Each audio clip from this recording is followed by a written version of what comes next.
Haleluya, terima kasih Tuhan. Karena kami berharga di mata-Mu, Engkau beri nyawa-Mu bagi setiap kami. Terima kasih Engkau mengasihi kami apa adanya Tuhan. Karena itu ajar kami menghormati cinta kasih Tuhan. Hari ini kami merayakan kemenangan-Mu Bapa. Kau bukan hanya Tuhan yang mati bagi kami, tapi Engkau bangkit bagi setiap kami. Dan itu artinya kemenangan Engkau berikan bagi kami. Urapi hamba-Mu yang tidak ada apa-apanya, urapi setiap kami Tuhan. Kami membuka hati bagi firman Tuhan. Di dalam nama Tuhan Yesus yang percaya Tuhan di tengah kita, memberkati kita. Katakan bersama, amin. Tepuk tangan buat Tuhan Yesus. Saudara silahkan duduk. Iya, shalom. Apa kabarnya hari ini? Luar biasa. Ini suaranya kok bergema sekali ya. Tes 1, 2, 3, 3, 2, 1. Tes 1, 2, 3, 3, 2, 1. Baiklah saudara, hari ini tema firman Tuhan adalah kemenangan yang mengalahkan dunia. Kita merayakan Paskah, kebangkitan Kristus hari ini. Berapa banyak yang percaya Yesus bangkit? Ya, kita semua percaya bahwa Kristus sudah bangkit bagi setiap kita. Dan itu artinya kemenangan Tuhan beri bagi kita. Kita buka bersama langsung saja 1 Yohanes pasal yang kelima ya. Ini masih ada ehonya loh. Tes 1, 2, 3, 3, 2, 1. 1 Yohanes pasal yang kelima, ayat 1 sampai ayat yang kelima. 1 Yohanes pasal yang kelima, ayat 1 sampai ayat yang kelima. Firman Tuhan berkata, kita baca ayat yang pertama saudara, 1, 2, 3. Setiap orang yang percaya bahwa Yesus adalah Kristus, lahir dari Allah, dan setiap orang yang mengasihi Dia yang melahirkan, mengasihi juga Dia yang lahir daripadanya. Ayat 2, inilah tandanya bahwa kita mengasihi anak-anak Allah, yaitu apabila kita mengasihi Allah serta melakukan perintah-perintahnya.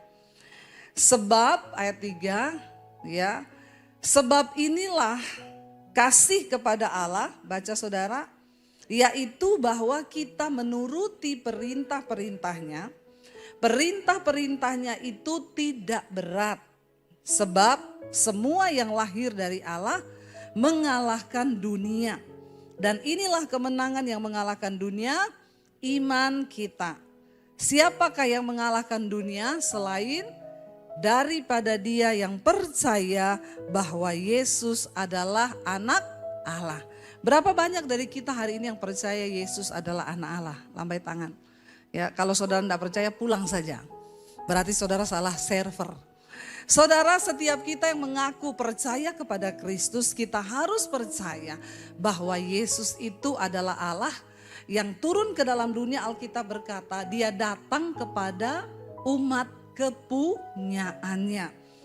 Dulu Tuhan hanya menampakkan diri di gunung-gunung, bahkan tidak berwujud. Ketika Musa berjumpa dengan Tuhan, dia hanya melihat api.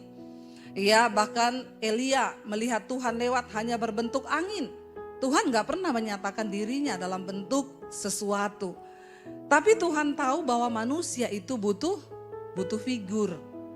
Saudara disuruh mempercayai yang gak ada gambaran atau gak ada figurnya, saudara susah atau susah?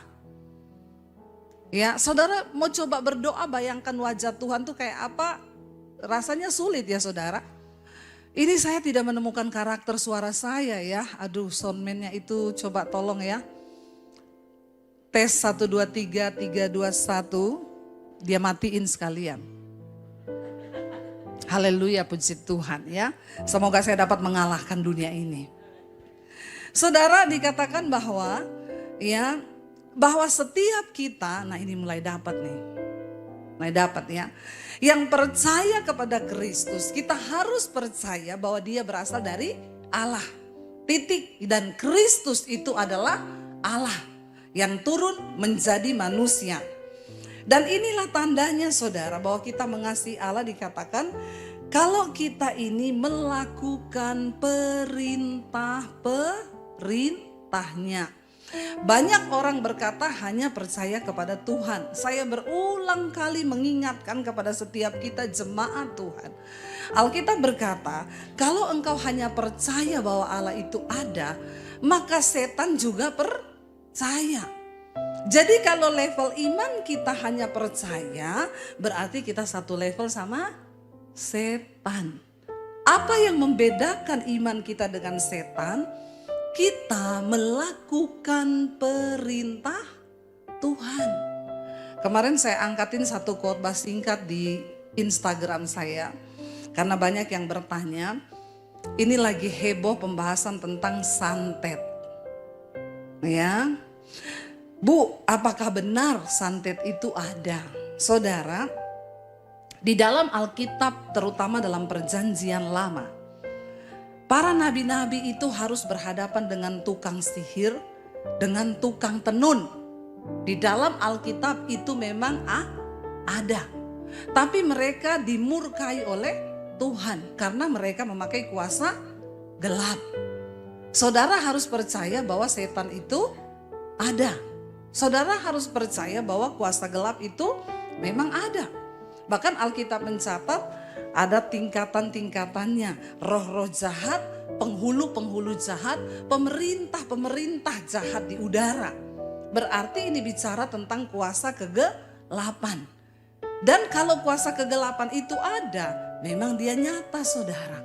Ya, lalu saya mengangkat kemarin khotbah singkat di mana Yesus berkata, cara satu-satunya untuk menangkal kuasa gelap sudah pasti yang pertama kita harus percaya kepada Kristus. Yang kedua adalah kita harus menjadi pelaku firman. Alkitab berkata, jangan kamu kalah dengan kejahatan, tapi kalahkan kejahatan dengan kebaikan. Kalau orang benci kita, saudara balas dengan benci, sudah pasti kuasa jahat bisa mengenai hidupmu. Tapi kalau orang berbuat jahat pada kita, lalu kita balas dengan kebaikan, artinya Yesus berkata, doakan orang yang berbuat jahat padamu, mintalah berkat. Itu artinya kamu tidak ada kepahitan, hatimu itu tulus, setan tidak mungkin bisa masuk. Lalu banyak yang berkomentar begini, Bu, ya bukankah kalau kita percaya Yesus sudah otomatis tidak ada kuasa gelap bisa menembusi? Maaf saudara, tidak ada jaminan engkau beragama Kristen lalu setan akan takluk kepadamu. Tidak ada jaminan. Alkitab mencatat hanya orang-orang yang sungguh-sungguh percaya dan hidup melakukan firman Tuhan, merekalah yang akan memperoleh kuasa dalam nama Yesus. Karena kalau kita nggak menjadi pelaku firman, walaupun kita pelayanan, kita khotbah, tapi engkau hidup di dalam dosa, maka engkau sama dengan temannya. Temannya siapa? Temannya setan, amin. Setan tahu loh siapa milik kepunyaannya. Dan Alkitab berkata Tuhan juga tahu siapa milik kepunyaannya. Makanya setiap orang yang menyebut nama Tuhan harus wajib meninggalkan dosa dan kejahatan. Ya, saya dulu pernah waktu di Palu, pelayanan kita diserang sama gereja setan saudara. Dia datang menyamar jadi jemaat, lalu dia kerasukan di tengah jemaat. Kami melayani itu hampir 3 bulan loh dari gereja setan. Saudara tahu, itu kalau ada pendoa yang tidak kudus, saat itu juga langsung kerasukan loh. Langsung kena serangan balik. Ya, ada teman kami, dia tuh ya pelayanan di gereja tapi agak-agak tulang lunak. Ya, cucok meong, ya. Ikut-ikutan nengking saudara, kita lagi doa peperangan dia datang. Langsung masuk ke ruangan nengking dalam nama Yesus, dalam nama Yesus. Langsung saudara yang kerasukan lihat dia terus ngomong gini, kan kamu temanku. Ayo. Langsung kita suruh, mending kamu cepat-cepat pergi daripada kamu juga kerasukan di sini. Lo setan tahu. Saudara mau pendeta, mau pelayan Tuhan, mau pemusik, mau singers, mau pengkhotbah, kalau engkau hidup di dalam dosa, setan tahu hidupmu. Makanya gak usah pencitraan, amin. Karena Tuhan tahu, setan juga tahu saudara. Ya. Kau yang berkata Kristen tapi kau hidup dalam persinahan, perselingkuhan. Setan tahu, bapak-bapak dan juga ibu-ibu. Kalau saya ngomong bapak-bapak tuh nanti saya dimarahin. Jadi saya ngomong juga ibu-ibu. Setan tahu engkau melayani Tuhan tapi engkau melakukan penyimpangan, saudara. Setan tahu. Tidak semua orang Kristen mendapat kuasa. Hanya mereka yang sungguh-sungguh menjadi pelaku firman. Makanya tadi ayat ini berkata, ayat 3 coba saudara baca ayat yang ketiga. Diulangi dari ayat 2. Ayat 3. Sebab inilah apa? Kasih kepada Allah. Siapa di sini yang berkata mengasihi Allah? Tolong angkat tangan. Saudara yang mengasihi Tuhan. Saya yakin saudara datang ke tempat ini, buang waktu, buang tenaga, buang uang kan saudara datang ke tempat ini. Itu tanda bahwa kita mengasihi Tuhan. Nah kalau kita mengasihi Tuhan, Alkitab ayat ini berkata, sebab inilah tanda kasih kita kepada Allah. Yaitu apa? Bahwa kita menuruti apa? Perintah-perintahnya. Jadi kalau kita bilang mengasihi Tuhan, tapi kita nggak nurut sama perintah Tuhan, sama firman Tuhan, itu sama dengan bohong, kemunafikan. Berhenti jadi Kristen munafik, saudara. Nggak ada untungnya, ya. Dikatakan kalau kau berkata bahwa engkau mengasihi Tuhan, maka ini buktinya engkau menuruti perintah-perintah Tuhan. Ya, iman yang seperti apa yang dapat mengalahkan dunia?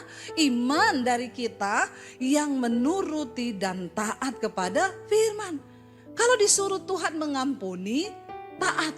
Harus mengampuni walaupun berat. Tapi engkau berkata, Tuhan, berat bagiku untuk mengampuni suamiku yang selingkuh terus ini, yang kasar ini. Tapi karena aku mengasihi Engkau Tuhan, aku mau melepaskan pengampunan. Kalau ada di antara bapak-bapak yang berkata, saya udah benci banget sama istri saya ini yang cerewet. Ya. Tapi Tuhan bilang ampuni. Lalu kita berkata, Tuhan sebenarnya jengkel saya sama istri saya. Tapi karena aku mengasihi Engkau Tuhan, maka aku harus belajar mengasihi istriku karena aku mengasihi Tuhan. Amin. Ya. Saudara, kalau hari ini Tuhan bilang, lepaskan dosamu. Yang homo, yang lesbi, engkau harus berani berkata, Tuhan ini berat, tapi karena aku mengasihi Engkau, aku akan lepaskan dosa ini. Katakan.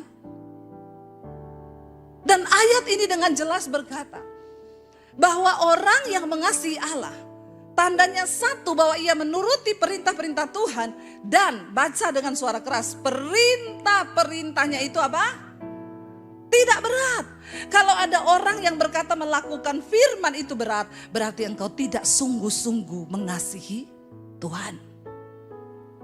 Karena orang yang mengasihi Tuhan tidak akan pernah bilang bahwa melakukan firman itu berat. Orang yang sungguh-sungguh mengasihi Tuhan nggak akan bilang hidup kudus itu berat. Katakan.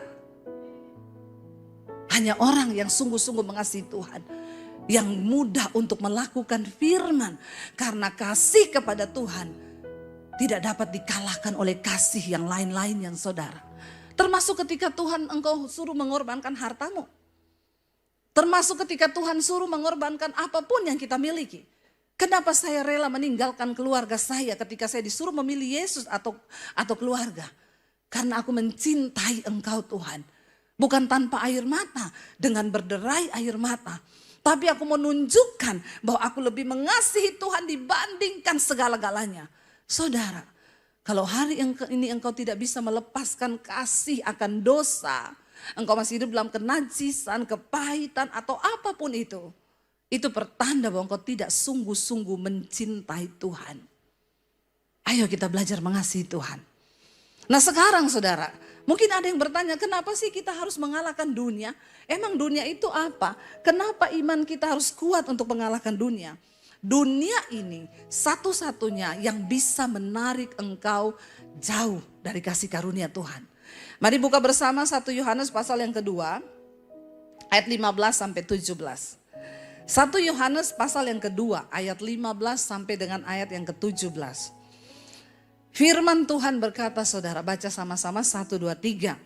Janganlah kamu mengasihi dunia dan apa yang ada di dalamnya. Jikalau orang mengasihi dunia, maka kasih akan Bapa tidak ada di dalam orang itu.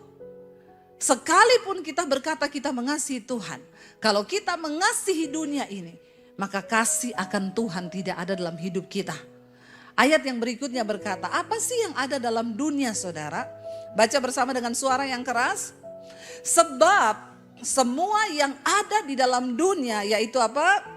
Keinginan mata serta keinginan daging dan keinginan mata serta keangkuhan hidup bukanlah berasal dari Bapa, melainkan dari dunia. Dan ayat yang ke-17 berkata, dan dunia ini sedang lenyap dengan segala keinginannya, tetapi orang yang melakukan kehendak Allah, yang melakukan firman Tuhan, tetap hidup selama-lamanya.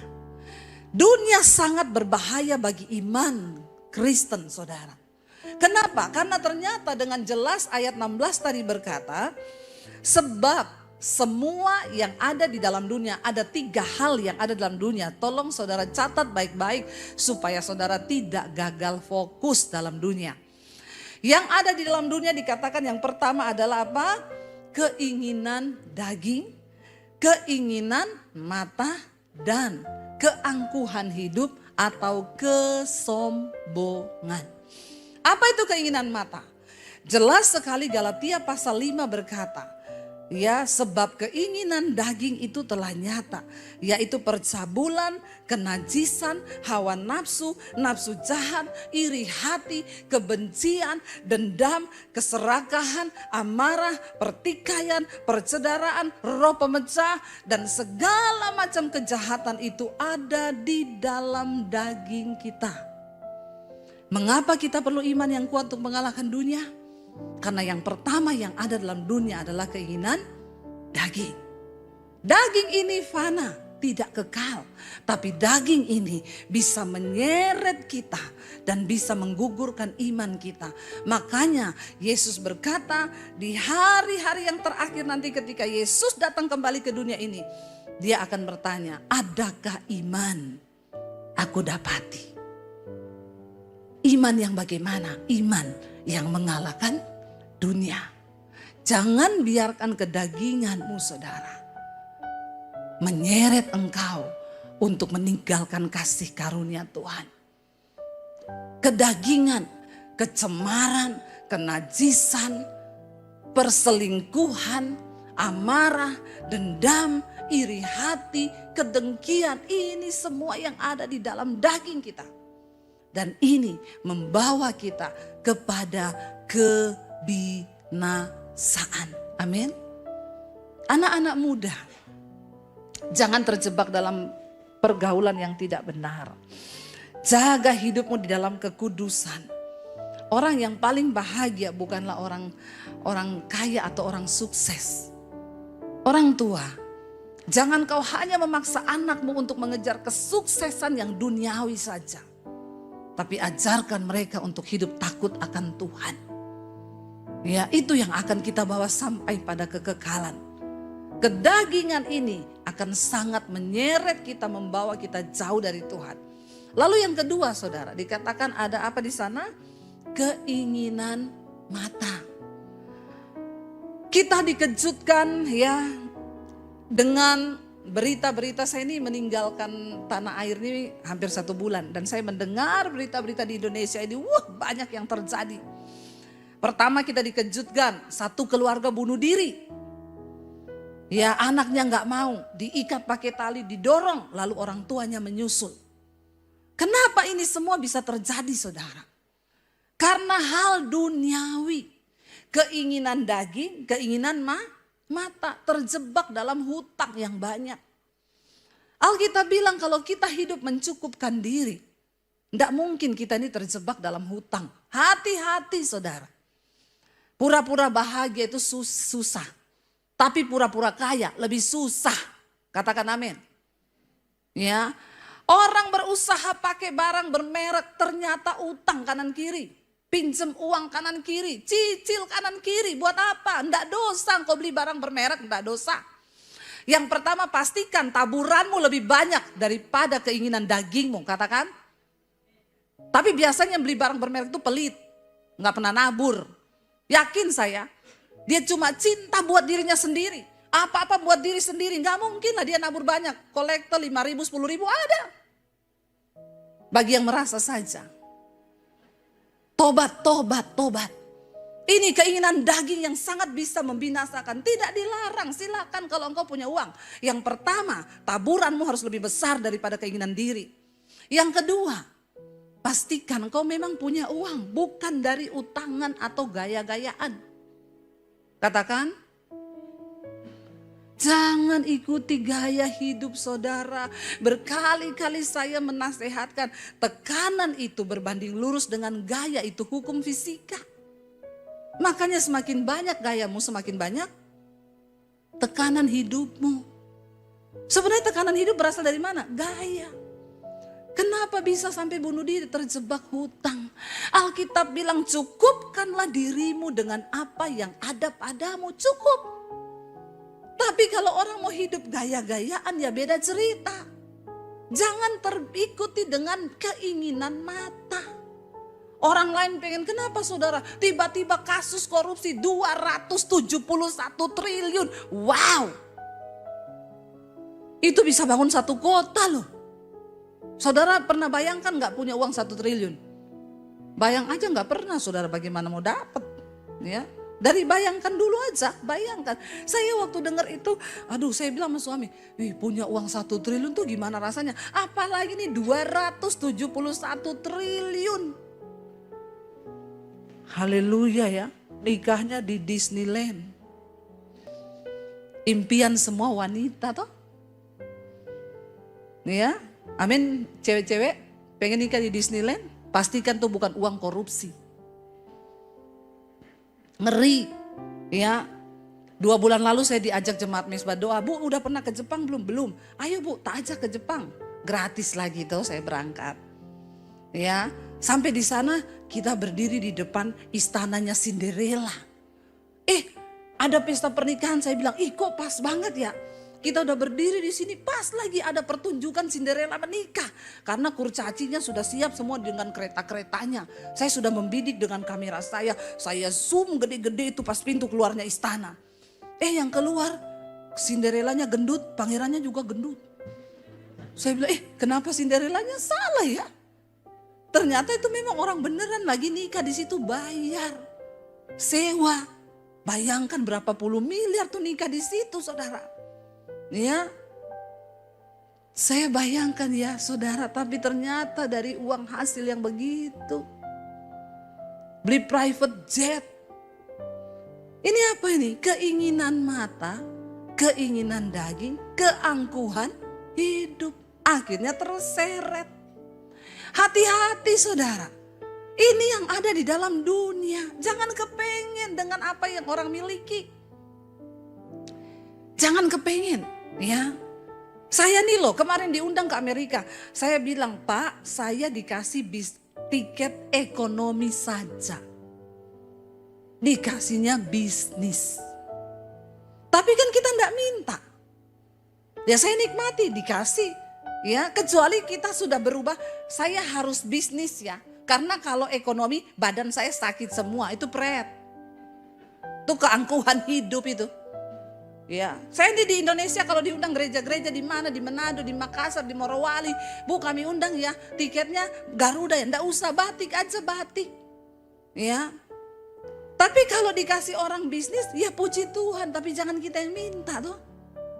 Jangan kita yang minta, saudara. Ya, hati-hati sekali dengan keinginan daging, keinginan mata, keangkuhan hidup. Mata ini loh bikin orang berdosa. Ya, bapak-bapak istrimu sudah gendut, kau lihat perempuan yang langsing. Ada kemarin orang konseling sama saya, Bu suami saya itu saya temani dari miskin Bu. Ini ketemu pelakor baru berapa bulan, dibeliin rumah, dibeliin mobil, pret enggak itu? Di sini enggak ada sih yang begitu. Enggak ada yang ngaku. Bertobat kau ya. Keinginan daging ini, keinginan mata, demikian juga para pelakor. Saya mau bilang di sini. Ya, bertobat hai perempuan-perempuan. Jangan cuma karena keinginan mata, keinginan daging kau mendapatkan uang, pengen punya apartemen, gak usah kerja, jual diri saja. Neraka tempatmu, bertobat, katakan amin. Ya, ngeri sekali orang-orang Kristen ini, mereka lupa bahwa ini loh, masalah-masalah duniawi ini, kenapa kita harus punya iman yang kuat agar kita mencapai kemenangan. Tapi sekarang banyak orang memilih tidak mau menang, santai aja. Apalagi dia bilang Yesus sudah mati buat dosaku di masa lalu, masa sekarang, dan masa yang akan datang. Kata malaikat, ya, saya takut nanti mau ngomong tidak keceplosan. Ngeri sekali orang Kristen sekarang, menyia-nyiakan pengorbanan Kristus. Udah gitu dia bilang Tuhan sudah tanggung dosaku. Hati-hati dengan pengajaran-pengajaran yang begini saudara. Engkau harus menghormati Tuhan. Ingat kisah Daud, gara-gara dia jatuh sama Betseba, dia membunuh suaminya Betseba. Tuhan bilang, karena kau merasa aku tidak melihat dosamu, engkau sudah menista aku. Dengan cara apa kita menista Tuhan? Waktu kau terus hidup dalam dosa dan kau pikir Tuhan tidak lihat. Itu sama dengan kau menista Tuhan, saudara. Bertobat saudara, bertobat. Keinginan daging, keinginan mata itu menyeret orang. Sehingga masuk ke dalam malapetaka. Ngeri sekali itu uang sebanyak itu saudara coba. Nggak pernah cukup. Nggak pernah cukup. Yang satu crazy rich. Ya, koleksi tasnya 500 miliar. Aduh, dipamerin ke sana sini. Ternyata uang hasil korupsi. Mari kita ini sungguh-sungguh hidup di hadapan Tuhan. Ya, saya nggak mau jadi crazy rich, nanti jadi crazy beneran. Ya, jadilah orang yang diberkati Tuhan. Kita nih makan berapa sih banyaknya saudara? Makan sehari cuma 3 kali, nggak bisa banyak juga. Syukuri hidup. Kalau pas Tuhan kasih berkat menikmati, ya nikmati. Tapi jangan kebablasan sehingga menghalalkan segala cara. Ingat, pada saat nanti kita mati, kita cuma masuk di kuburan yang ukurannya itu cuma segitu. Ya, seberapapun harta yang kau miliki tidak bisa kau bawa di dalam kuburan. Yang ketiga dikatakan di sana ada keangkuhan hidup, kesombongan. Ya, sering kali orang tuh lupa diri. Banyak yang berkata, tuh bu, gara-gara udah kaya sombong. Jangan salah, miskin sombong juga banyak. Ya, jadi yang namanya sombong ini memang saudara sudah memang bakat dari masih dalam kandungan, sebab kita dikandung di dalam dosa. Ya, tapi jangan sombong. Ingat kita ini hanya dari debu. Nanti satu saat kita mati semua kembali menjadi debu. Ya, nggak ada yang bisa kita sombongkan. Mari yang kita banggakan di hidup ini adalah karena aku mengenal Tuhan dan Tuhan mengenal aku. Dia memberi aku anugerah keselamatan. Itu yang harus kita banggakan. Ya, jangan bangga kalau kaya, nggak punya Yesus, kau hidup dalam dosa. Ya, kasihan kau di hadapan Tuhan melarat saudara. Hari-hari ini yuk kita hidup yuk hanya bagi kepentingan Tuhan. Ya, kita hidup hanya bagi kepentingan kehendak Tuhan. Sebab ayat tadi berkata yang terakhir, ya sebab ya dunia ini sedang lenyap dengan segala keinginannya. Tapi orang yang melakukan kehendak Allah, melakukan firman Tuhan akan tetap hidup sampai selama-lamanya. Waktu kita hidup menjadi pelaku firman, tidak usah takut mati. Karena kita ada di dalam kekekalan. Waktu kita hidup dalam kekudusan, tidak ada yang perlu kita takutkan. Loh, saya ini loh kemarin mau berangkat dari New York pulang. Itu kan perjalanannya kan 12 jam dulu sampai di Doha. Dari Doha kita lanjut 8 jam. Ya, bayangkan baru mau naik pesawat, saya ini buka-buka IG saudara. Tiba-tiba mata saya tertuju ke satu berita di IG, peramal. Ada peramal meramalkan dalam waktu-waktu dekat ini akan ada pesawat jatuh. Kurang ajar enggak itu berita? Saya baru mau naik pesawat, penerbangan 12 jam non-stop sampai di Doha, lalu lanjut 8 jam. Baca berita, ramalan dari seorang peramal di Indonesia bahwa hari-hari ini akan ada pesawat jatuh. Kira-kira saudara, loh sebagai manusia deg-degan enggak? Enggak ya? Saudara robot ya? Saya jujur deg-degan saudara.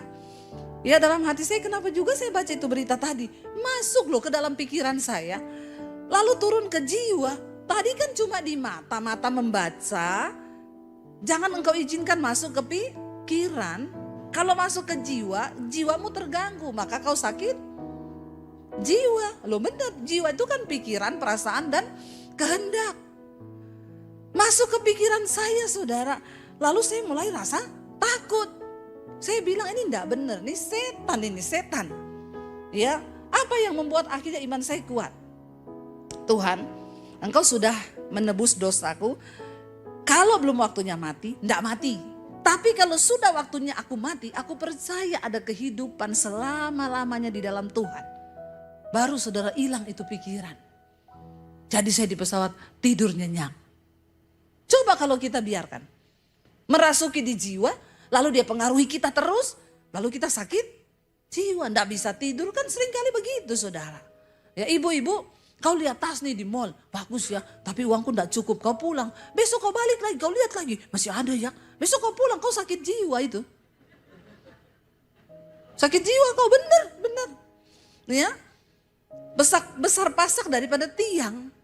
Lalu akhirnya berusaha gimana ya caranya, pinjam uang utang pakai kredit card beres-beresin utang loh, Tuhan udah mau datang loh. Saya bersyukur hari ini saya nggak punya utang 1 sen pun. Jadi kalau saya dipanggil Tuhan atau Tuhan datang sekarang, aman, saya terangkat saudara. Jangan banyak utang, amin. Bilang kanan kirimu, jangan utang loh kau. Apalagi utang online. Ya, tawarannya enak. Ya, karena handphonemu sudah kartunya berusia, berapa lama handphonemu itu berusia? 20 tahun. Berarti kau bisa mendapat 2 kali lipat, 40 juta. Enak ya. Cuma modal apa? Foto, pegang KTP, kirim, uang turun. Begitu ditagih, bunuh diri. Bertobat, ini keinginan daging. Membawa kebinasaan kan saudara. Ngeri loh, tidak terasa, tapi membuat sakit jiwa. Hidup itu aman, tenang, nyaman. Nggak ada utang, kita nikmati. Ya nggak ada utang, kita bisa makan sambal sama tempe, asal bahagia kan. Makanya saya bilang pura-pura bahagia susah. Lebih susah lagi pura-pura kaya. Nggak usah pencitraan, apa adanya aja. Mau pakai brand akhirnya menghalalkan segala cara. Mumpung nih saya khotbah di Plaza Indonesia. Banyak yang begitu saudara. Ya, Alkitab bilang jangan kau merawat tubuhmu untuk memuaskan semua keinginannya. Karena itu akan menyeret iman kita jauh dari Tuhan. Ya, mari kita berdoa, kuasai diri saudara. Ya, kau yang tahu hidupmu. Kau mau beli ini, taburanku sudah cukup enggak ya? Melebihi dari apa yang aku beli buat diriku. Kalau belum cukup lebih banyak taburanmu. Jangan macam-macam. Sebab Tuhan menilai hati kita. Ya, jangan dikuasai dunia saudara. Ya saya kalau dikasih orang ya saya pakai. Ya. Tapi untuk memikirkan sampai nggak bisa tidur, mau beli ini, mau beli itu, aduh saudara, tolak jauh-jauh dari pikiran kita. Ya, masih banyak hal kehendak Bapa yang harus kita lakukan. Dan ayat ini berkata, dunia ini memang sedang lenyap dengan segala keinginannya. Tapi orang yang melakukan kehendak Bapa. Bahkan sekalipun kiamat nanti dunia ini berlalu, orang yang melakukan firman Tuhan, kita akan tetap hidup bersama-sama Tuhan sampai selama-lamanya. Amin. Saya undang para imam musik maju ke depan. Mari saudara, biar hari-hari ini menjadi hari introspeksi diri buat setiap kita. Mari kita banyak merenung di kaki Tuhan. Mari kita mengukur ya apakah kita ini hidup di bawah arus dunia atau tidak. Karena itu kita mau angkat pujian hari ini. Karena salib-Mu Tuhan, kami hidup hari ini. Karena salib-Mu kami menang atas dunia ini. Tuhan sudah memberikan kita kuasa kemenangan. Bangkit berdiri bersama saudara. Karena salib-Mu, amin Tuhan, kami hidup. Bilang pada Tuhan saudara, minta anugerah Tuhan. Kami mau menang atas dunia ini Tuhan. Engkau yang berkuasa dan sanggup. Yes, amin. Lebih lagi, karena salib-Mu ku hidup, karena salib-Mu ku menang. Engkau yang berkuasa sanggup untuk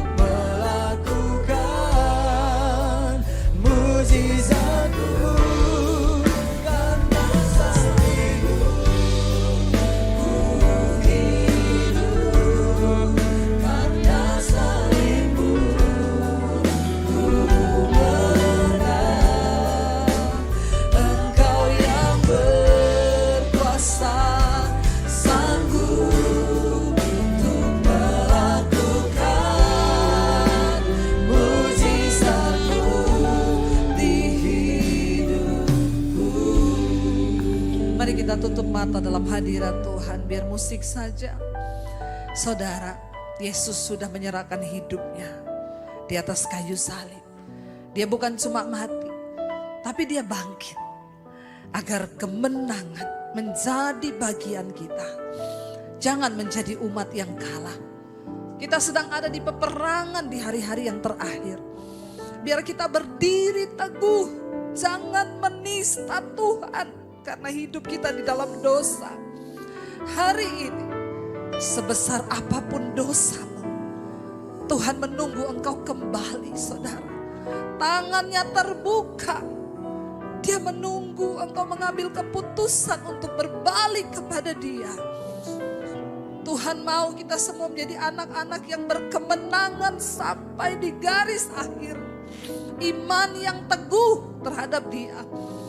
Ingat saudara, di akhir zaman setan akan bekerja lebih kuat lagi untuk menyeret kita. Dia akan menunggangi keinginan daging, keinginan mata, serta keangkuhan hidup. Tapi biar firman Tuhan yang menjaga langkah hidup kita. Satu kerinduan kita supaya satu saat nanti nama kita dan seluruh keluarga kita boleh tercatat di dalam buku kehidupan. Katakan, Tuhan, kami datang hari ini. Beri kami kuasa kemenangan itu, Tuhan. Karena hari ini kami merayakan kemenangan-Mu di atas kayu salib. Kami tidak ingin iblis menaklukkan hidup kami. Tapi kami mau Tuhan yang menaklukkan kami kepada kehendak-Mu, Bapa. Karena dunia ini sedang berlalu. Dunia dan segala keinginannya sedang lenyap. Tapi orang yang melakukan firman Tuhan akan tetap hidup sampai selama-lamanya. Berikan kami kekuatan Tuhan di dalam Engkau. Untuk berjuang terus mempertahankan iman kami. Karena salib-Mu Tuhan, kami hidup. Karena salib-Mu kami menang, Tuhan. Mari angkat tanganmu di hadapan Tuhan. Dengan penuh keyakinan katakan,